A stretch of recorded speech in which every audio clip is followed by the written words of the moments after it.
Distracted driving. Oh, how the tables have turned over the years. I was born in the 70s, raised in the 80s and the 90s, and I have seen the changes that have overcome everybody.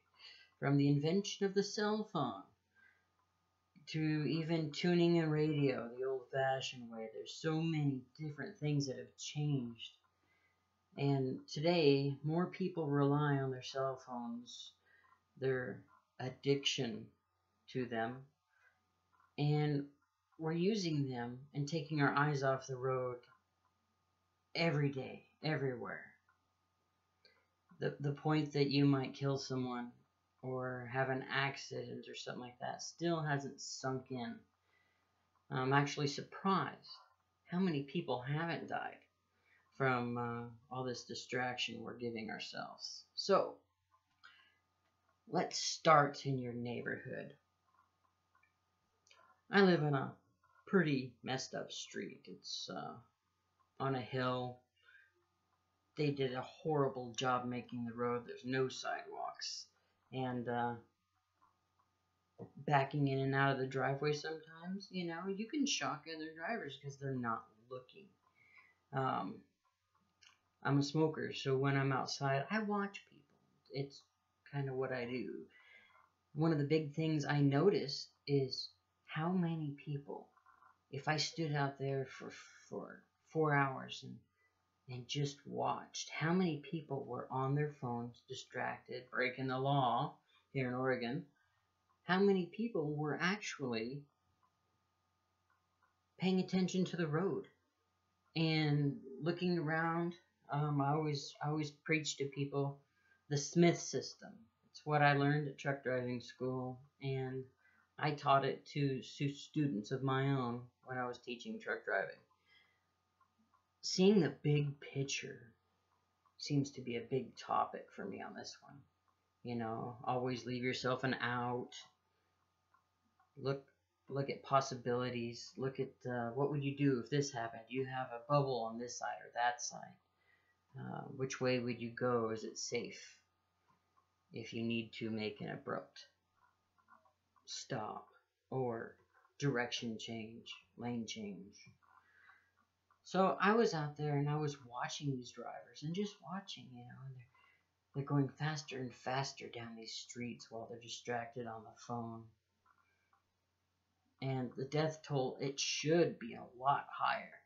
It should be a lot higher. I mean, even pedestrians are just distracted on their phones, Oh, dear Lord, let's not talk about Pokemon Go. People running into things. I heard they found dead bodies. Some people fell off cliffs. These things are the same thing that can happen in cars. Being an over-the-road truck driver, I've seen some of the craziest things in the world out there because of distracted drivers. And it all comes down to a couple of things in the end.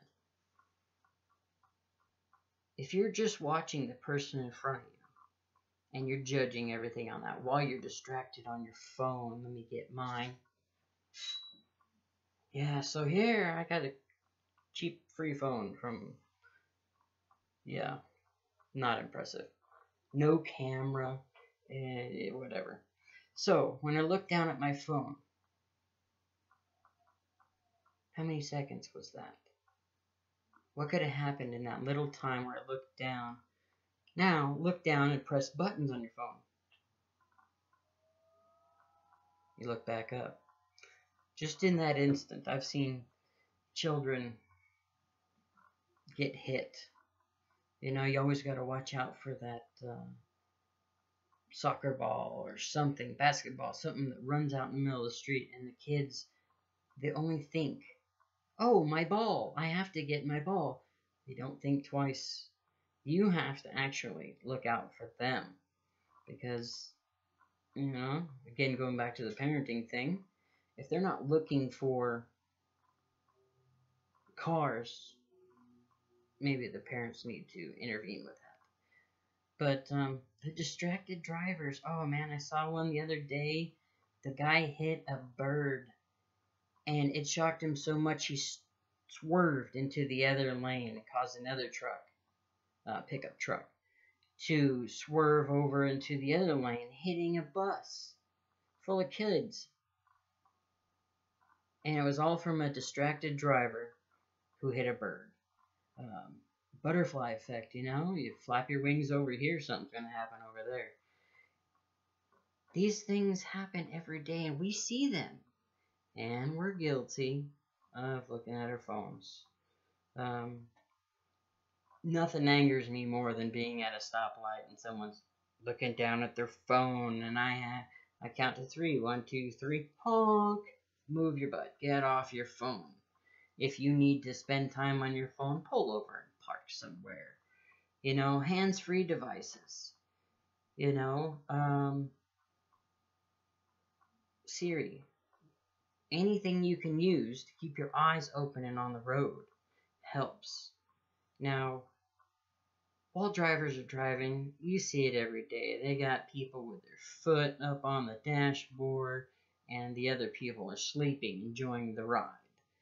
Don't forget about the driver. He or she may be tired, may be overwhelmed from everything. You know, when you get into a car and then you just decide to go to sleep, you're trusting that person with your life.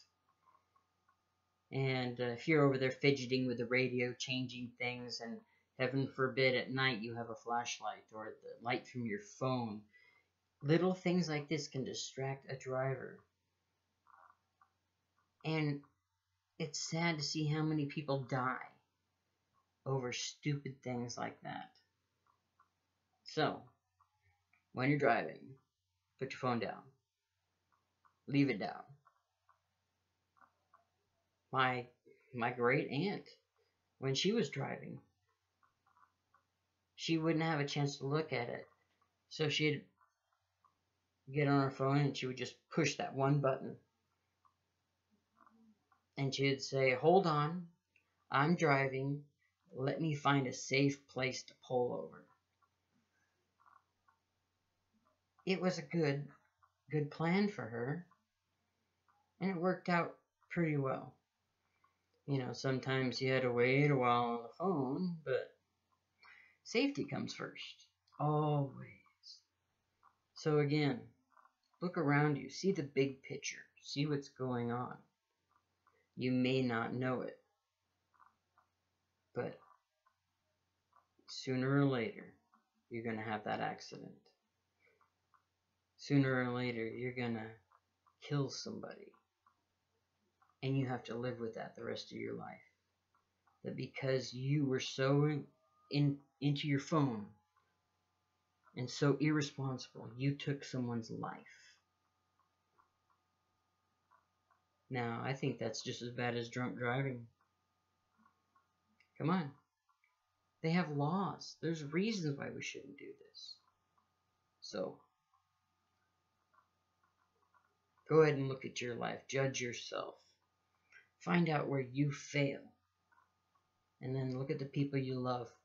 Look at the people around you that help make your life better. How are you going to feel when you have a mistake with them? How are you going to feel when another family has to deal with your mistake? It's not worth it. Take your time. Life is short.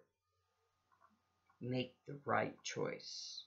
Put your phone down. Drive safe. Drive for the conditions. If you know you're going to be distracted by something for a reason, slow down. Give yourself more room to react. That's all I'm saying. I don't care if you're a good driver, bad driver, or you think you're God's gift to driving. You're not. I was a professional driver for years. I still made mistakes. Things still happen. It's just when and where. Alright, YouTube. Thank you for your time. Have a good day.